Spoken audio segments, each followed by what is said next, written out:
decir no es lo que usted quiere oír, es lo que Dios quiere que yo diga y es lo que Dios quiere que usted oiga. Eso es lo que queremos. Amén. Que sea Dios y el Espíritu Santo guiándonos y dirigiéndonos. Amén. Y hoy le voy a hablar de un tema, ¿verdad? Que le he titulado, hay un personaje en la Biblia que lo voy a utilizar como base para hablar de él. ¿Cuántos han oído hablar de Ahitofel? Algunos, ¿verdad? Si usted no ha escuchado hablar de Ahitofel, dice, ay pastor, ni siquiera sabía que estaba en la Biblia. Ahitofel, no, y si no la lee menos, ¿cuándo se va a dar cuenta? Amén. ¿Qué pasó con Ahitofel? ¿Por qué podemos tomarlo como un ejemplo para lo que voy a hablar el día de hoy? Nos va a dejar mucha enseñanza y nos va a llevar a un punto en el que nosotros vamos a poder analizar nuestra vida para saber, amén, y para no permitir que nos pase lo mismo que le pasó a él.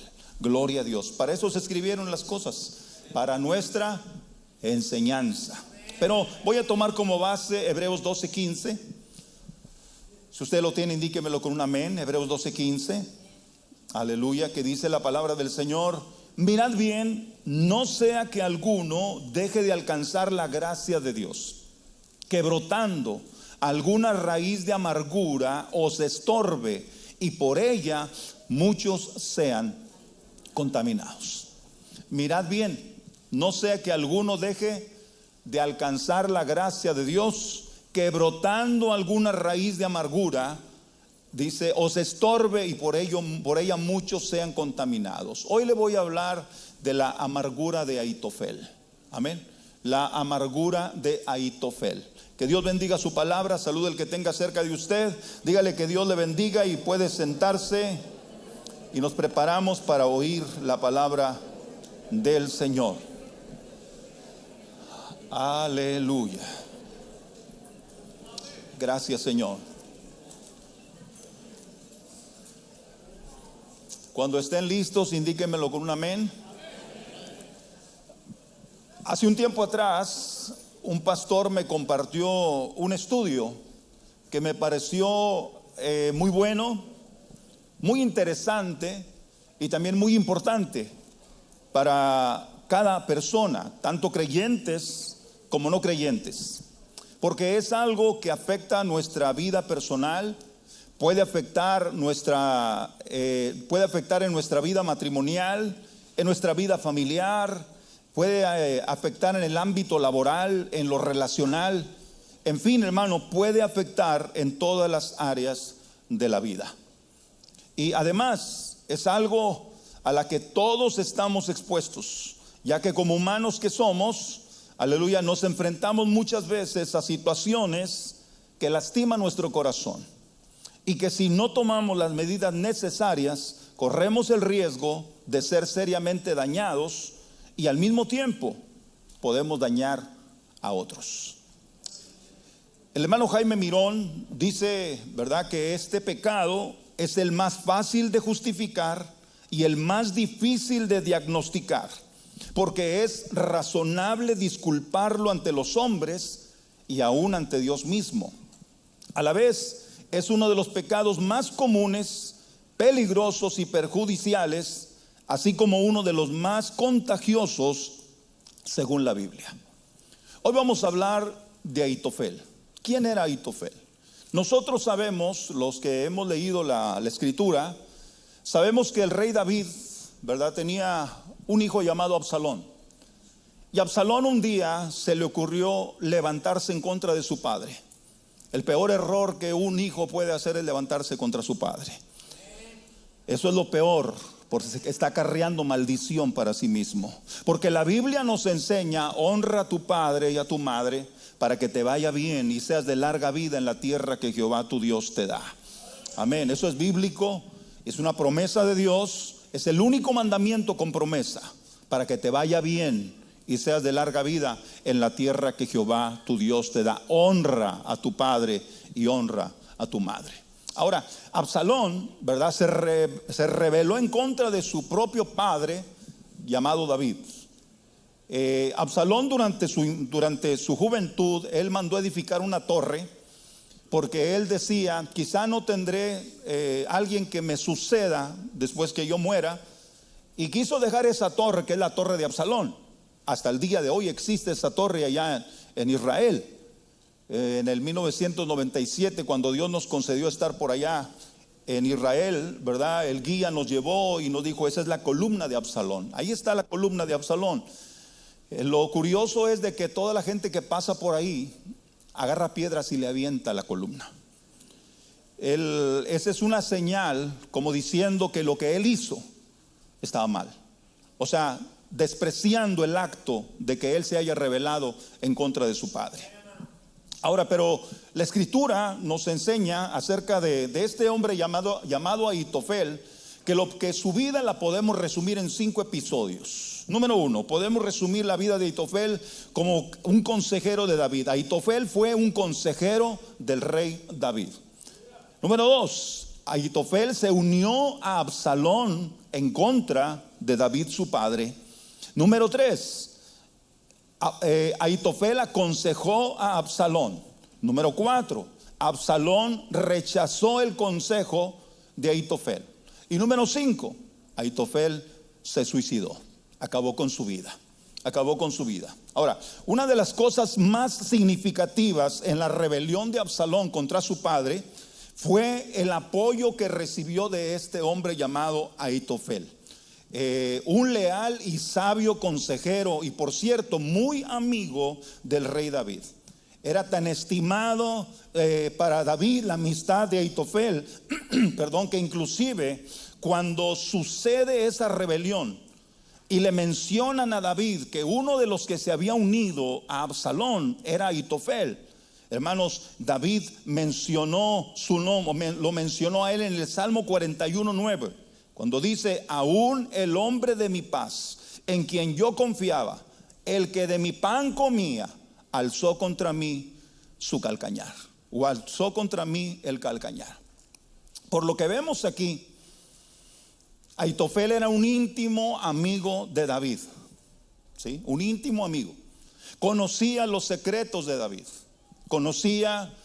vivía en el palacio junto con David, era el consejero de él, y por cierto era un consejero muy sabio, muy entendido, ¿verdad? En todo lo que hacía. Ahora, pero viene la pregunta, si eran tan amigos, entonces ¿por qué, verdad? Surge esta pregunta, ¿qué razones tenía Ahitofel para traicionar a David, para rebelarse en contra de él también junto con el hijo de David? Inclusive se cree que fue el mismo Ahitofel quien incentivó a Absalón a rebelarse contra su padre. Nosotros lo podemos ver en 2 Samuel 15:12. Mientras Absalón ofrecía los sacrificios, llamó a Ahitofel Gilonita, dice consejero de David. Ahí nos dice quién era este hombre. Era un consejero de David. ¿Y qué dice la Biblia? Dice que de su ciudad de Gilo, y la conspiración se hizo poderosa, dice, y aumentaba el pueblo que seguía a Absalón. O sea, que Absalón se rebeló en contra de su padre, pero no lo hizo de la noche a la mañana. Empezó primeramente, como todos los que quieren hacer una rebelión, ¿qué es lo que empiezan a hacer?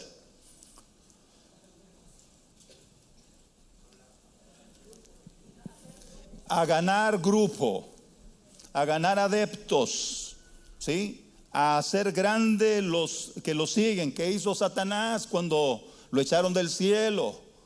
Se trajo a la tercera parte de los ángeles.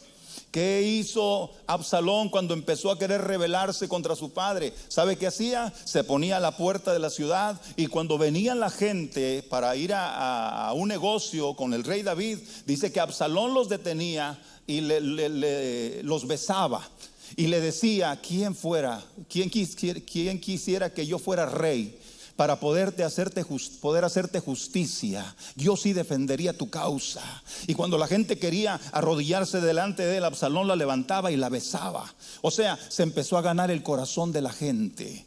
Aleluya. Así es como empiezan todas las rebeliones. Así es como empieza todas las sediciones, juntando grupo. Cuando Absalón, ¿verdad? Ya tenía un grupo de gente, dice que mandó llamar también a Ahitofel, que era consejero de David. Bendito sea el nombre del Señor. ¿Me va siguiendo? Ahora, el pecado de David, ¿verdad? Nosotros encontramos, ¿verdad?, que David era un hombre conforme al corazón de Dios, pero era humano igual que usted, que yo, con errores, con problemas, con dificultades. Y uno de los errores, de los peores errores que David cometió, fíjese bien, fue allegarse a Betsabé. Ese pecado le trajo a él una consecuencia tan terrible que nunca se apartó la espada de su casa. Nunca se apartó la espada de su casa. Le trajo una terrible consecuencia. Le derramó muchas lágrimas, se derramó mucha sangre por ese pecado. Pero ciertamente nosotros vemos que en el Salmo 51 David ora a Dios pidiéndole perdón, y yo no dudo que Dios lo haya perdonado. ¿Sabe por qué? Porque tenemos un Dios misericordioso y clemente, lento para la ira y grande en misericordia, que se duele del castigo, amén, que no aprueba el pecado, pero cuando hay arrepentimiento genuino, Dios lo perdona. Y yo no dudo que Dios lo haya perdonado.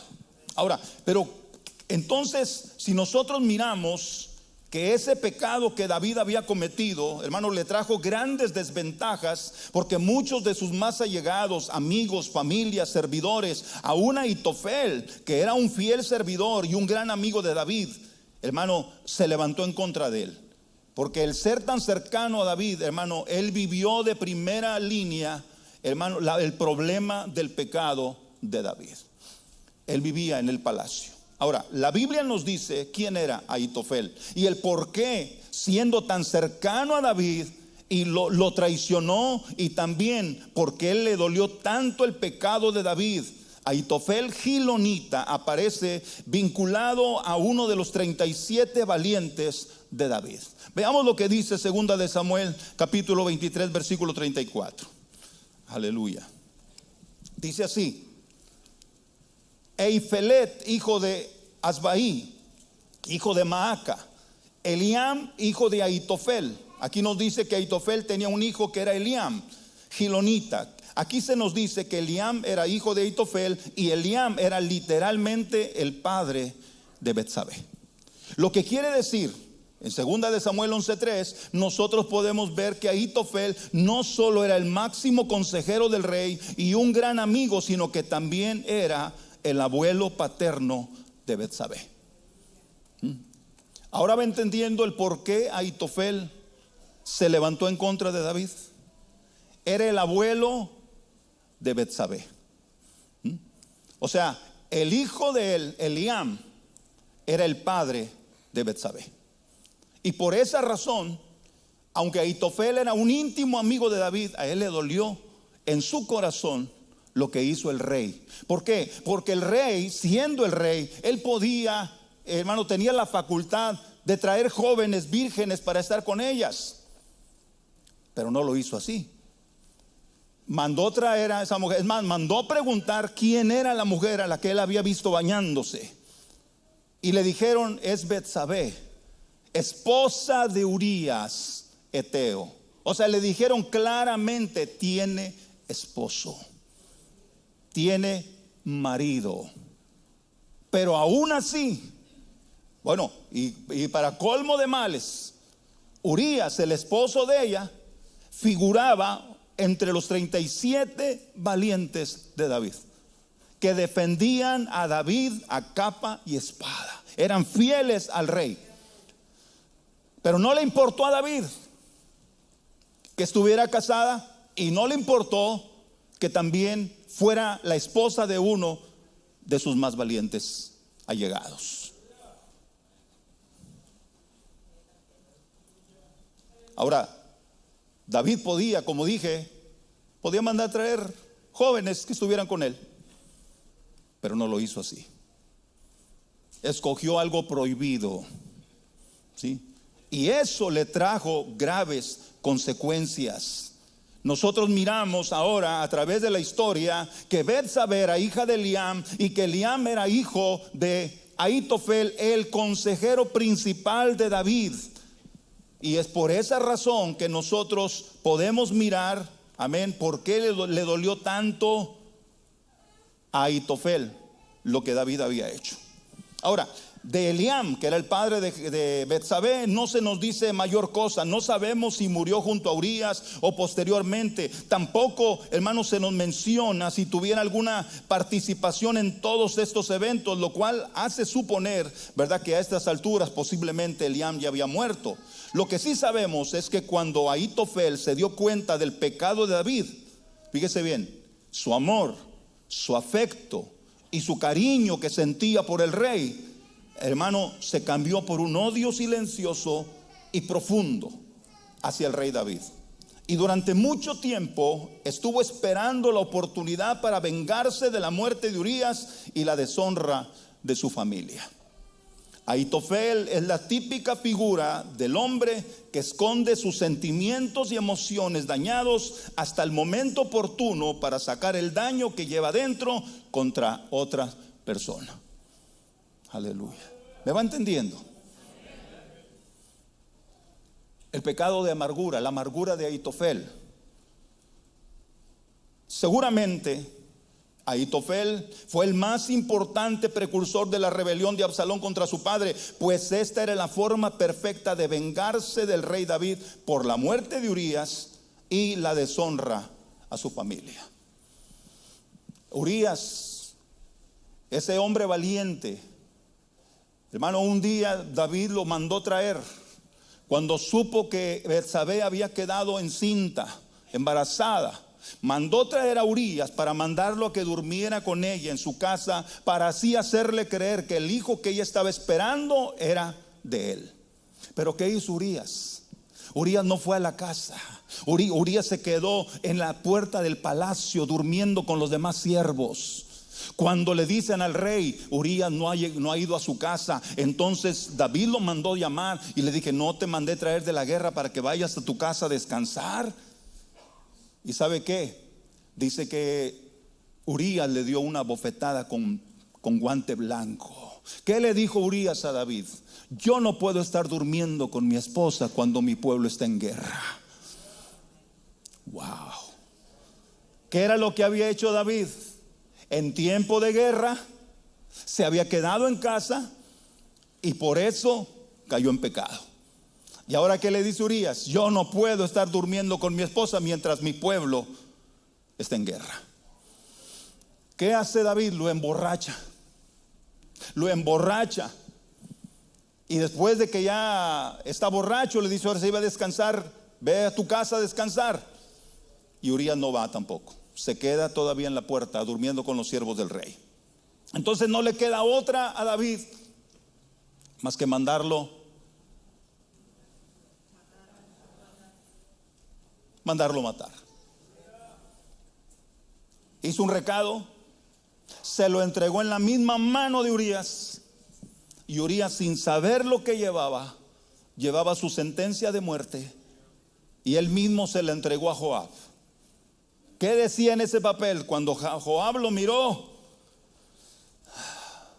dijo Joab: yo no sé qué estará pensando el rey, pero ahí decía: pon a Urías en lo más fuerte de la batalla para que muera. Donde están los hombres más valientes, ahí ponlo. Y así fue. O sea, lo mandó matar. Qué terrible, ¿no? Y usted podrá decir: pastor, ese es un varón conforme al corazón de Dios. Wow. Lo que nos enseña todo esto es que Dios, fíjese bien, es que cada uno de nosotros es responsable de lo que uno hace. Cada uno de nosotros es responsable de sus acciones. Dios nos da la libertad, pero nosotros somos responsables de hacer con nuestra vida lo que nosotros querramos hacer. Pero ciertamente lo que nosotros hagamos con nuestra vida nos va a traer consecuencias, sea para bien o sea para mal. No podemos culpar a Dios de las decisiones que yo he tomado y de las consecuencias que me han venido, porque fue mi decisión la que yo tomé, la que me ha llevado hasta el punto donde estoy. El problema es que mucha gente se enoja con Dios y culpa a Dios, como si Dios hubiera sido el que hubiera permitido todo eso. No, fueron decisiones propias, decisiones de cada uno que nos llevó al punto donde estamos. Alabado sea el nombre del Señor. ¿Cuántos dicen amén? Alabado sea Jesucristo.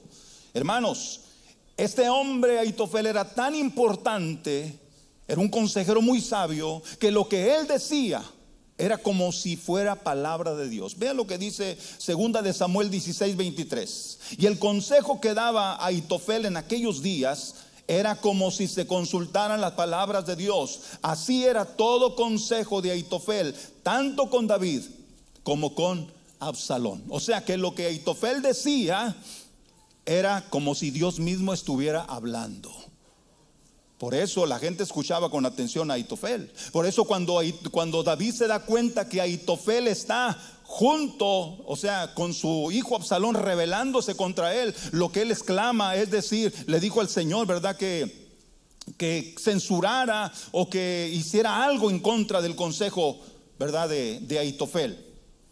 ¿Por qué? Porque él sabía que la palabra de Ahitofel era una palabra que el pueblo de Israel lo creía. Ahora, la influencia de este hombre en el reino de David era tal que cuando David se da cuenta, dije, de que Ahitofel era parte de la rebelión de Absalón, David mismo se asusta porque conoce el poder, porque un rey, hermano, tener un consejero de la magnitud de Ahitofel a su favor era algo, hermano, que le garantizaba victoria. Segunda de Samuel, en el 15:31 dice: y dieron aviso a David diciendo: Ahitofel está entre los que conspiran con Absalón. Entonces, ¿qué dijo David?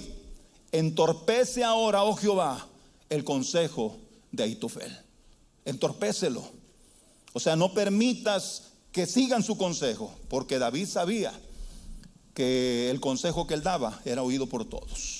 David sabe que Ahitofel es peligroso por su experiencia y conocimiento, pues a pesar de que Ahitofel está haciendo algo erróneo, movido por su rencor, hermano, no deja de tener su sabiduría, aunque ahora está usando la sabiduría de una manera errónea por su aborrecimiento hacia el rey. Esto lo hace realmente peligroso para David, pues Ahitofel conocía a David hasta en los criterios más íntimos. Aleluya. Hermanos amados, los más grandes problemas que vienen con el ser humano vienen de los más cercanos a uno.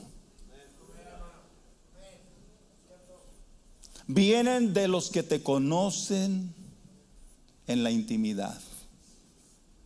Por eso tenga mucho cuidado con quién se junta y a quién le cuenta sus cosas, porque el día que se enoje con usted, le va a sacar todos los trapitos al sol. Ya, de verdad. Lo va a publicar hasta en Facebook. Cuidado. Los peores enemigos que se levantan en contra de uno son los que lo conocen a uno, porque todos tenemos un talón de Aquiles. Todos tenemos un pie del cual cojeamos. Y el que nos conoce, aquel que le contamos nuestras cosas que nos pasan, el día que se enojen contra nosotros, wow, olvídese, porque ese día lo va a tener agarrado a usted del cuello y lo va a chantajear. O me das esto, o si no, digo lo que sé. Aleluya. Amén. Cuidado. Y no le estoy diciendo que haga lo malo y no se lo cuente a nadie. No le estoy dando permiso para que haga eso. Lo que le estoy diciendo es que tenga mucho cuidado en quién confía. ¿Quién era Ahitofel? Era el que andaba con David, cerca de él, conocía todo, hermanos, sus secretos más íntimos. Bendito el nombre de Jesús. Yo le aconsejo una cosa: si usted usa redes sociales, tenga mucho cuidado. Publique cosas del evangelio, publique cosas de Dios, publique cosas de la iglesia. Hermano, ponga algo que glorifique a Dios. No ponga cosas privadas de usted. No ponga, ando comiendo aquí.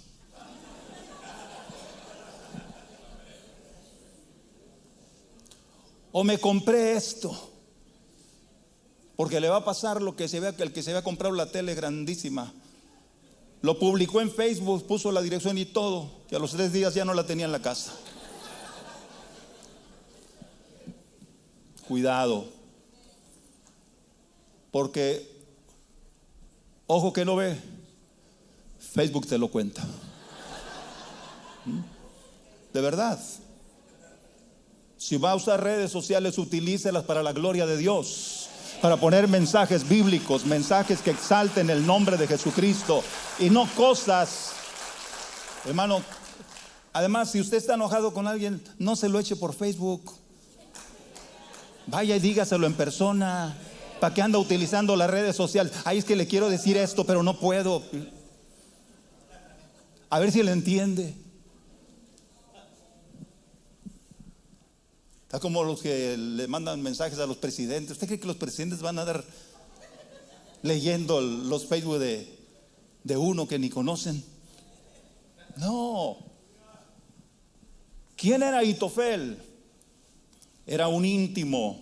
Es un hecho que para David, el escuchar que su gran amigo Ahitofel, formando parte de una rebelión que lo quería destruir, no solo, hermano, era doloroso el asunto porque su propio hijo lo quería matar, sino también porque ahora su íntimo amigo Ahitofel también se ha levantado en contra de él. El Salmo 3 que escribe David, hermano, es un salmo donde habla acerca de esa rebelión de Absalón contra él. Oh Jehová, cuántos se han multiplicado los adversarios, muchos son los que se levantan contra mí, muchos son los que dicen de mí, no hay para él salvación en Dios. Lo escribió precisamente David porque su propio hijo se había rebelado en contra de él. Pero en otro salmo, en el Salmo 55 del 12 al 14, vea lo que dice: porque no me afrentó un enemigo, lo cual habría soportado, ni alzó contra mí el que me aborrecía, porque me hubiera ocultado de él, sino tú, hombre, al parecer íntimo mío, mi guía, mi familiar, que juntos comunicábamos dulcemente los secretos y andábamos en amistad en la casa de Dios. ¿Cómo se expresa David de Ahitofel? Mi familiar, mi amigo, el que andaba conmigo en la casa de Dios, juntos comunicábamos los secretos en la casa de Dios. Te has rebelado en contra de mí. Esta profecía, amados hermanos, se cumplió más tarde en Judas también, que se levantó contra el Señor Jesucristo. Así que yo le digo una cosa: los mayores daños que se hacen a uno son siempre del círculo más cercano, o sea la familia, o sean los amigos más íntimos, porque es lo que más duele. Que me lo haga uno de afuera que ni conozco, no me duele, pero que me lo haga uno con el que yo compartía el pan, con el que yo caminaba junto, con el que yo andaba, eso sí duele.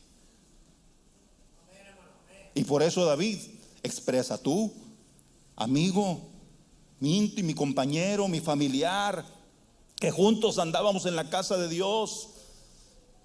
Por eso yo le invito, hermano, a que nunca traicione a nadie. No traicione a nadie.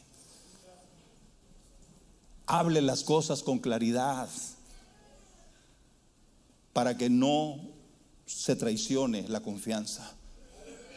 Porque le digo una cosa: después la confianza es lo más difícil de recuperar. Es lo más difícil. Por estos versículos podemos nosotros denotar cómo era la amistad de David y Ahitofel. Pues de hecho David le llama mi guía y familiar, o sea, lo consideraba como parte de su propia familia. Por eso es que para traición, hermano, que esta traición, perdón, era sumamente dolorosa para David, pues no solo incluía a su hijo Absalón, sino también a su mejor amigo Ahitofel. De hecho, fue él quien aconsejó a Absalón, que le dio un consejo muy malo a Absalón. ¿Qué le aconsejó a Ahitofel a Absalón? Veamos lo que dice la escritura. Segunda de Samuel 16, 21 y 22. Entonces dijo Absalón a Ahitofel: Dad vuestro consejo sobre lo que debemos de hacer. Y Ahitofel dijo a Absalón: llégate a las concubinas de tu padre, que él dejó para guardar la casa, y todo el pueblo de Israel oirá que te has hecho aborrecible a tu padre, y así se fortalecerán las manos de todos los que están contigo. Entonces pusieron para Absalón una tienda en el terrado, y se llegó Absalón a las concubinas de su padre ante los ojos de todo Israel. David había cometido pecado en secreto. Ahora Ahitofel le dice a su hijo: hazlo en público, pon un terrado, y ahí delante de todo Israel ten relaciones sexuales con las concubinas de tu padre. ¿Sabe qué significaba eso? El deshonrar a las concubinas del rey era como quitarle el reino al rey, y era también como romper completamente la relación. Y por eso Ahitofel, fíjese, con su astucia, cuando Israel vea lo que estás haciendo, ellos dirán que te has hecho aborrecible a tu padre, y que ya no habrá señal o no habrá manera de reconciliación. O sea, Ahitofel estaba decidido a acabar con la vida del rey David. Decidido. ¿Y todo por qué? Porque David había hecho algo que le había dolido en su corazón. Ahitofel conocía las debilidades de David y sus fortalezas. Por eso cuando Absalón pidió consejo, el consejo de Ahitofel era el acertado. Y si Absalón lo hubiera seguido, seguramente hubiera representado la muerte para el rey David y todo su ejército. A mí me llama la atención en 2 de Samuel 17 del 1 al 3, que usted vea cómo Ahitofel ya lo tomó personal.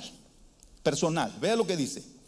Entonces Ahitofel dijo a Absalón: yo escogeré a 12,000 hombres, y me levantaré y seguiré a David esta noche, y caeré sobre él mientras esté cansado y débil de manos. Lo atemorizaré, y todo el pueblo que está con él huirá. ¿Y qué dice? Y mataré al rey solo. Así haré volver a ti todo el pueblo, pues tú buscas solamente la vida de un hombre, y cuando ellos hayan vuelto, todo el pueblo estará en paz. Yo me levantaré, yo juntaré un grupo de hombres, yo iré detrás de tu padre, lo atemorizaré, me levantaré y lo mataré. O sea, lo estaba haciendo personal ya. ¿Por qué? Porque había una raíz de amargura en el corazón de Ahitofel, que lo que quería era ¿qué? Venganza. ¿Y qué es lo que el hombre carnal quiere? Venganza. Quiere vengarse. Quiere que la persona que le hizo daño le vaya mal, que la persona que le hizo sufrir, que le pase algo malo también a él o a ella. Pero ese no es el corazón de un hijo de Dios. Amén. Ese no es el corazón de un hijo de Dios. ¿A cuántos no nos han dañado? ¿De cuántos no han hablado mal de uno? ¿De cuántos no han dicho cosas? ¿O a cuántos no les han hecho cosas en su niñez, cuando eran niños, que fueron abusados, que fueron maltratados, que fueron violentados? ¿A cuántos no, hermano? Pero sabe una cosa, aleluya, Dios nos guardó y nos cuidó, porque Dios tenía un plan y un propósito para usted y para mí, para enseñarnos a perdonar. Aleluya. Bendito sea el nombre del Señor. Pero Dios había escuchado la oración de David. ¿Qué es lo que había dicho David cuando le dijeron: Ahitofel está también con Absalón? ¿Qué dijo David? Entorpece ahora, oh Jehová, el consejo de Ahitofel. Y Dios lo hizo. Hubo un hombre llamado Usaí Arquita, que también iba a seguir a David, pero David le dijo: no, tú no me sigas. Mira, mejor tú me eres de más bendición, de más utilidad allá en el palacio. Quédate ahí. Y el consejo que dé Ahitofel, tú das otro consejo, ¿sí? Quédate allá. Usaí se quedó. Usaí regresó a Jerusalén, donde estaba Absalón. Y cuando llega Usaí, dice: viva el rey, viva el rey. Y Absalón se le queda viendo, dice: ¿este es tu pago para con tu amigo? ¿Por qué no te fuiste con él? Dijo Usaí: no, yo seré siervo del que es elegido por rey. Así como servía a tu padre, te servirá a ti también. Pero Dios lo estaba mandando a él para que entorpeciera el consejo de Ahitofel, escuchando la oración de David. Alabado sea el Señor. Ahora, veamos lo que dice. El consejo correcto que había dado Ahitofel, hermano, fue entorpecido por el consejo que dio Usaí. Fíjese bien, en 2 de Samuel 17, 7 al 14. Entonces Usaí dijo a Absalón: el consejo que ha dado esta vez Ahitofel, que dijo, no es bueno.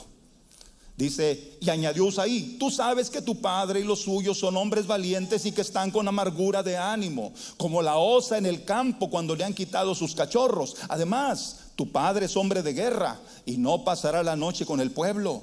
He aquí, él estará ahora escondido en alguna cueva o en algún otro lugar. Y si al principio cayera en algunos de los tuyos, quien quiera que lo oyere dirá: el pueblo que sigue a Absalón ha sido derrotado. Y aún el hombre valiente, cuyo corazón sea como corazón de león, desmayará por completo, porque todo Israel sabe que tu padre es hombre valiente y que los que están con él son esforzados. Aconsejo pues que todo Israel se junte a ti, desde Dan hasta Beerseba, en multitud como la arena que está en la orilla del mar, y que tú en persona vayas a la batalla. Entonces le acometeremos en cualquier lugar en donde se hallare, y caeremos sobre él como cuando el rocío cae sobre la tierra, y ni uno dejaremos de él y de todos los que están con él. Y si se refugiara en alguna ciudad, todos los de Israel llevarán sogas a aquella ciudad y la arrastraremos hasta el arroyo, hasta que no se encuentre ahí ni una piedra. Fíjese bien. Entonces Absalón, versículo 14, y todos los de Israel dijeron: el consejo de Usaí arquita es mejor que el consejo de Ahitofel, porque Jehová había ordenado que el acertado consejo de Ahitofel se frustrara, para que Jehová hiciese venir el mal sobre Absalón. El único que puede entorpecer el entendimiento y el conocimiento de los sabios es nuestro Dios, hermano.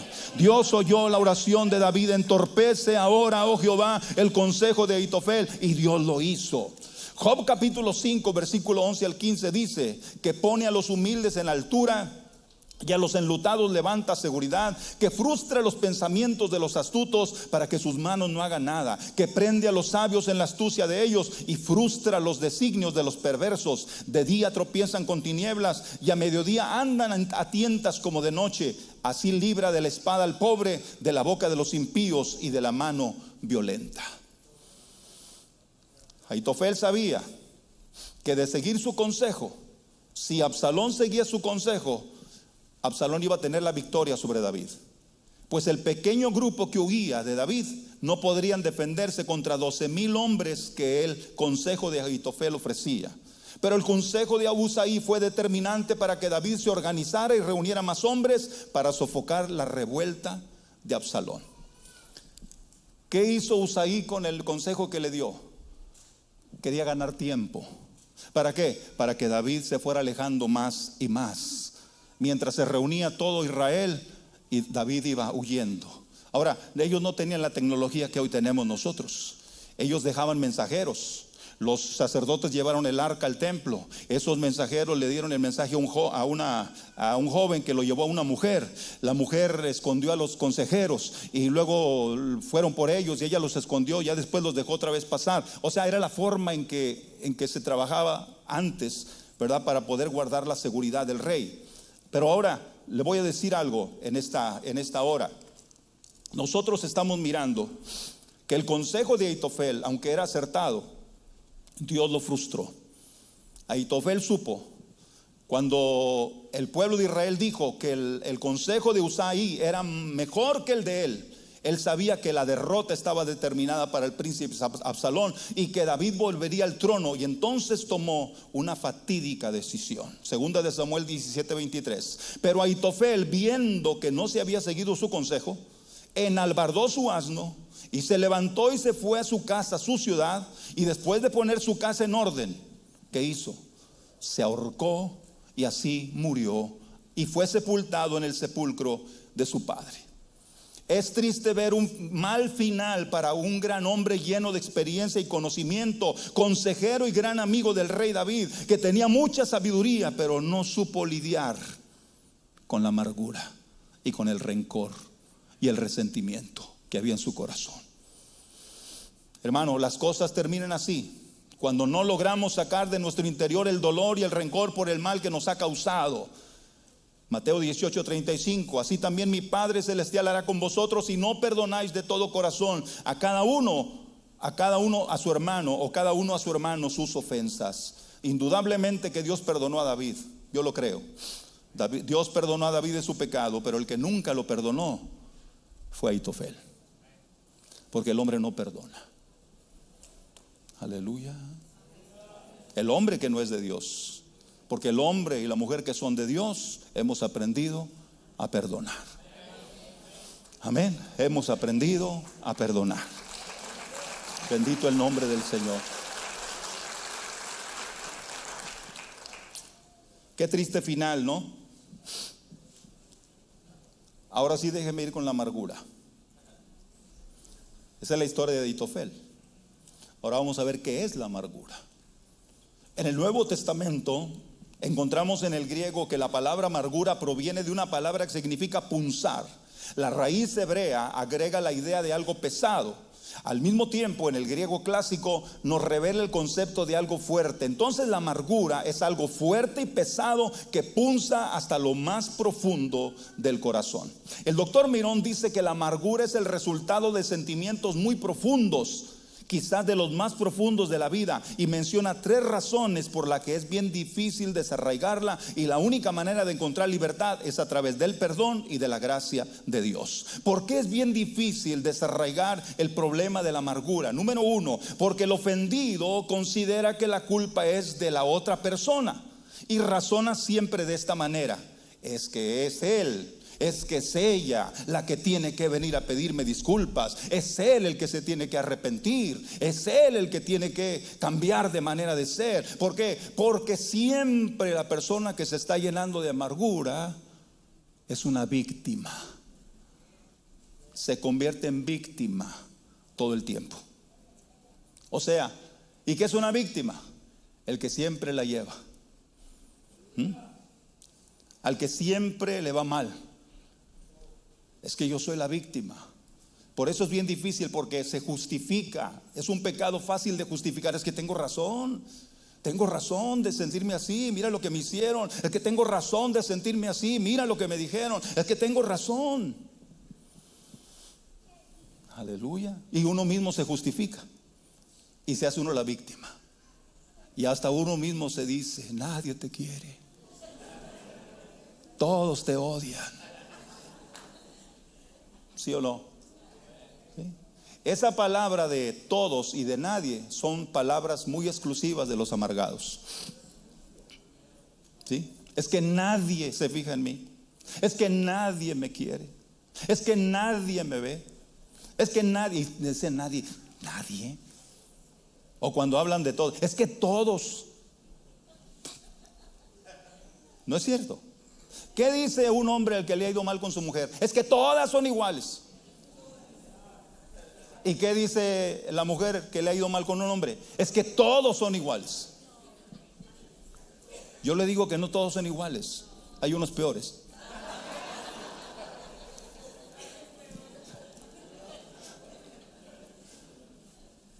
¿No es verdad? Todos, nadie.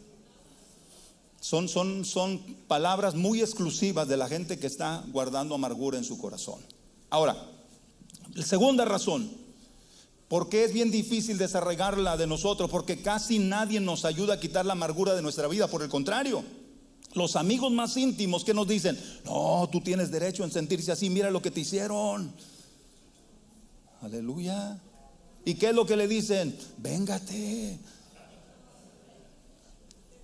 Hermanos, lo cual nos convence de que tenemos la razón y que estamos actuando correctamente. La persona que no te ama te va a decir que tienes razón en sentirte así.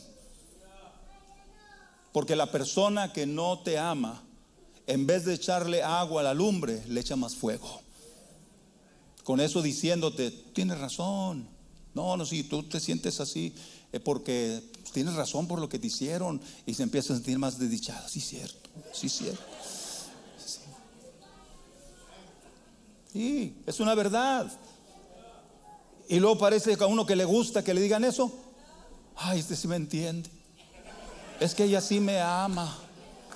Es que él sí me comprende. No, está totalmente equivocados.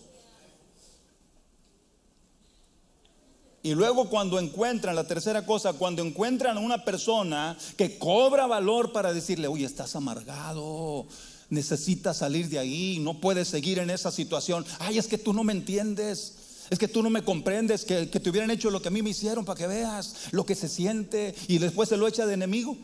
O sea, el que le quiere ayudar a salir es el enemigo ahora, porque tomó el valor de decirle que estaba mal. Aleluya. Amén.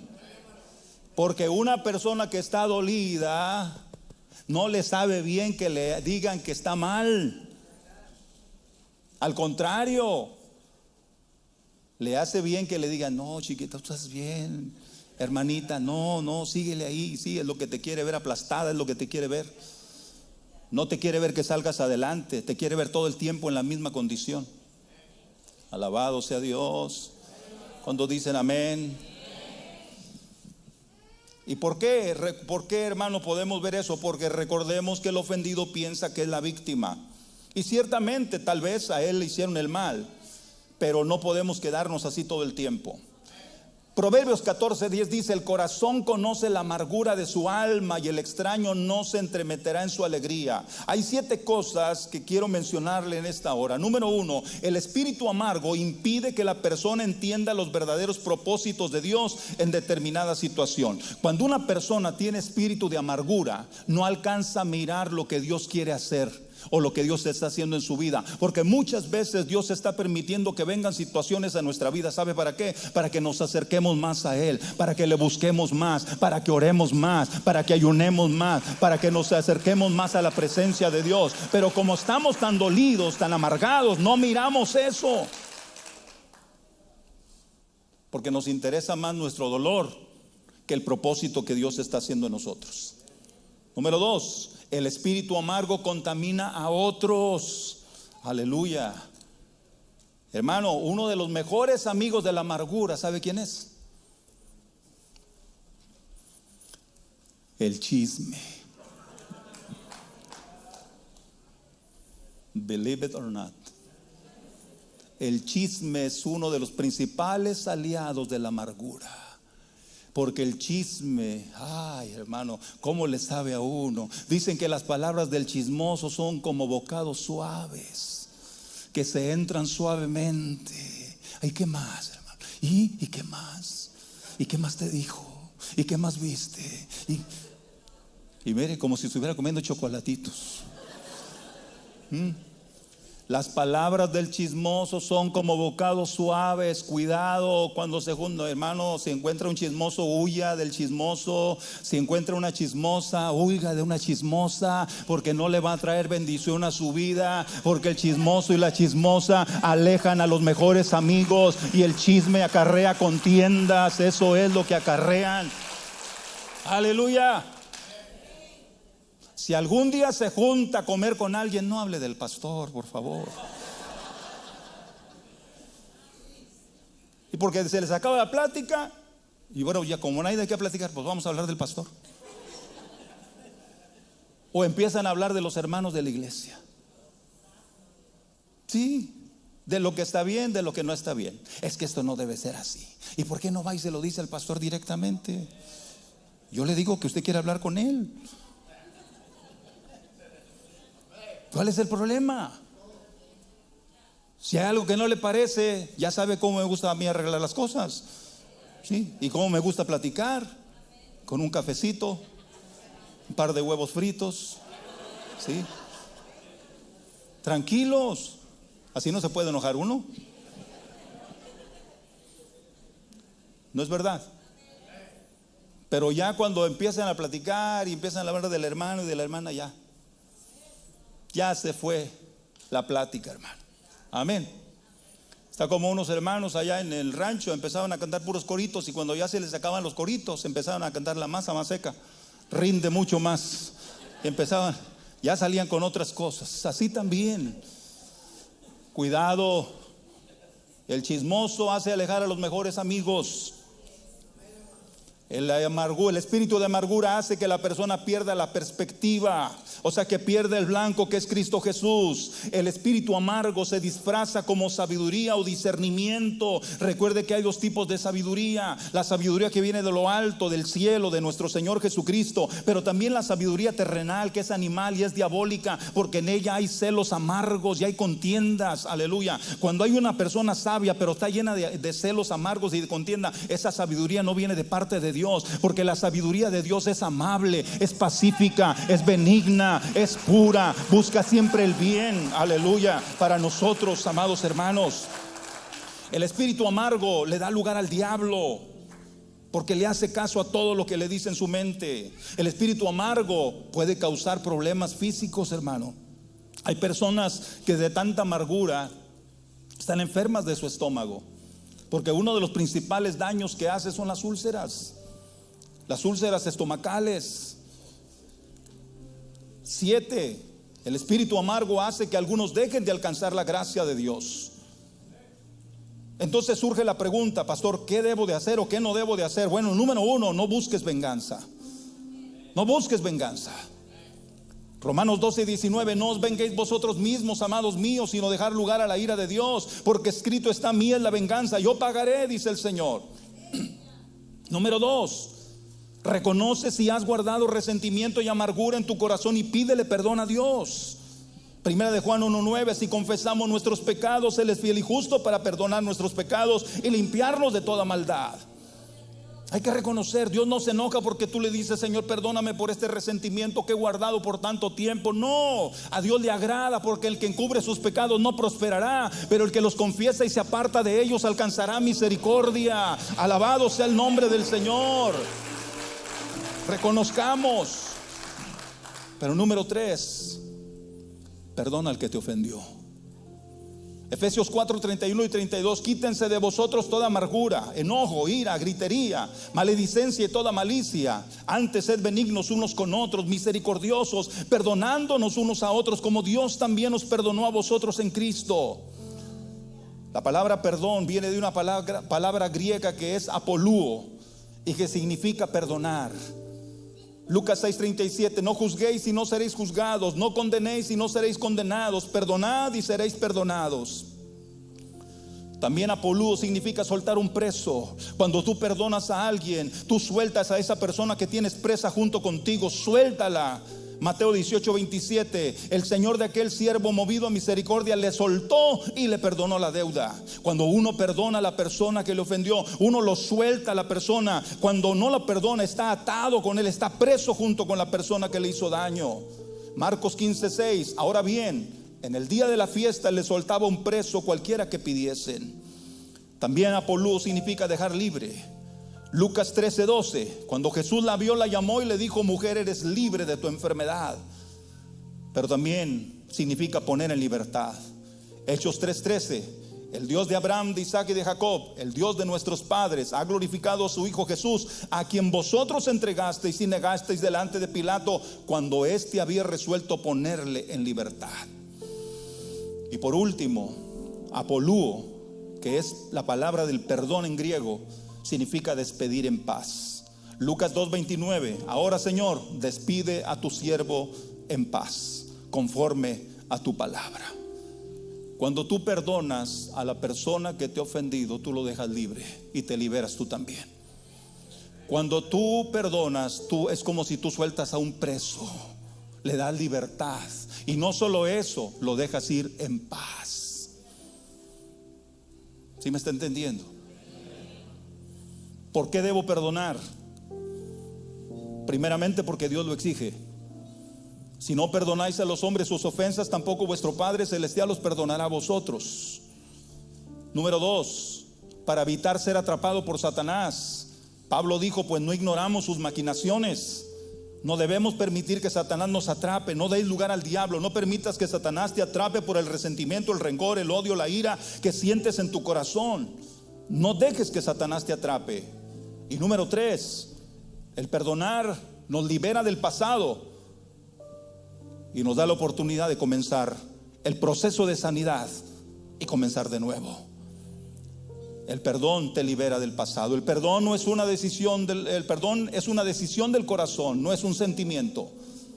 Aquí es donde muchos hemos equivocado. Es que yo no siento perdonar, es que nunca lo vas a sentir.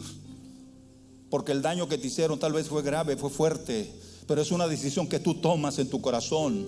Ahora déjame decirte algo, el perdonar no es olvidar. Hebreos 10:17 dice: nunca más me acordaré de sus pecados y transgresiones. No se te va a olvidar lo que te hicieron. Cuando tú perdonas, lo único que va a pasar es que lo vas a recordar, pero ya no lo vas a recordar con rencor ni con resentimiento, porque estará tu corazón limpio y sano de ese problema que tenías.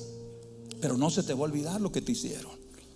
Es que mucha gente dice: es que no se me olvida. No se te va a olvidar.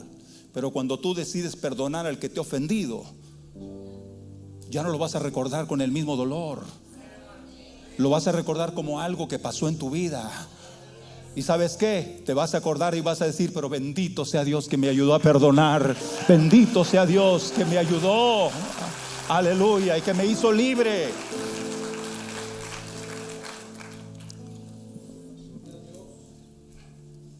El perdonar es tomar la decisión de no echar en cara lo que se hizo. O sea, no estarlo recordando todo el tiempo. ¿Cuántas personas tienen ese problema de que perdonan, pero en el momento preciso lo vuelven a sacar? Aleluya. Amén. Y con perdón de las mujeres, aquí lo voy a decir. Las mujeres es un as que tienen bajo la manga. Cuando se ven perdidas, sacan el as, dicen: pero ¿te acuerdas lo que me hiciste hace 20 años atrás? Hace 10 años, hace 15 años. No lo pueden olvidar. Alabado sea Dios. Amén. Otros dicen: te perdono, pero no se me olvida. Usted decide lo que hace. ¿Cómo puedo perdonar de corazón? Reconociendo el dolor, el odio, el resentimiento que aquella acción produjo en mi vida. O sea, tenemos que reconocer que nos dañó, que nos molestó, que nos lastimó, que nos hirió. Tenemos que reconocerlo. O sea, no podemos tampoco ocultarlo, porque Dios nos conoce. Pero tenemos que, como alguien dijo: escribid el mal que os hagan en la ceniza, cubridlo con el manto de la noche, enciérralo en la torre del olvido, olvídalo como si nunca os lo hubieran hecho. Tenemos que realizar en nuestro corazón que eso ya pasó y nada podemos hacer para cambiarlo. Tenemos que tomar la decisión de perdonar, aceptar también el perdón. Hermano, cada uno decide seguir atado a alguien o dejarlo libre, mantenerlo atado o soltarlo y despedirlo en paz. Colosenses 3:13: antes bien sed benignos unos con otros, misericordiosos, perdonándonos unos a otros, como también Dios os perdonó a vosotros en Cristo. Vaya poniéndose de pie, por favor.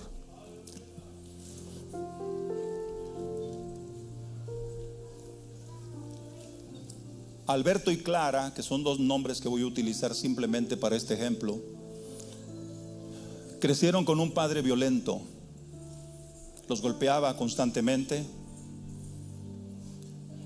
Nunca les hablaba palabras agradables.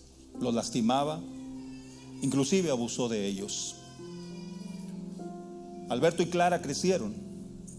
Cada uno logró formar su propia familia. Tuvieron sus hijos. Pero había ese dolor en el corazón de ellos. Y un día Alberto, queriendo ser libre, fue a consultar a un psicólogo que no era cristiano. El psicólogo, que no era cristiano, le dio un mal consejo. En vez de ayudarlo, empezó a alimentar más el sentido de venganza en la vida de él. Y le dijo: la única manera en que vas a descansar es vengarte de tu padre. Lo empezó a hacer. Empezó a llamarle constantemente diciéndole que le iba a pasar algo malo. O sea, lo empezó a acosar por teléfono. Cuando ya el padre no contestaba las llamadas, porque ya sabía que era su hijo que quería pues hacerle daño, él empezó a ir por la casa, a pasar con su carro por enfrente de la casa, a tocarle la puerta, o sea, amenazándolo, acosándolo. Alberto siguió su camino y su rostro demostraba un demacramiento donde se fue envejeciendo. Sin embargo, Clara, una mujer que conoció a Dios, era creyente, era cristiana, tomó la decisión de perdonar a su padre, inclusive de hablarle del evangelio para que su padre se salvara. Esta mujer, ella vivía feliz. Eran del mismo padre, habían sufrido los mismos tormentos, pero cada uno tomó la decisión diferente. Uno de ellos creció con amargura en su corazón y se envejeció muy pronto. La otra tomó la decisión de no cargar con eso, tomó la decisión de perdonar y vivir feliz. ¿Qué decisión tomas tú? Ahora, ¿por qué te digo esto? Porque todos en determinado momento, a todos nos han hecho algo y a todos tal vez nos han dañado de alguna forma, pero nosotros tomamos la decisión seguir cargando con eso y tal vez un día acabar como Ahitofel, o perdonar, librarme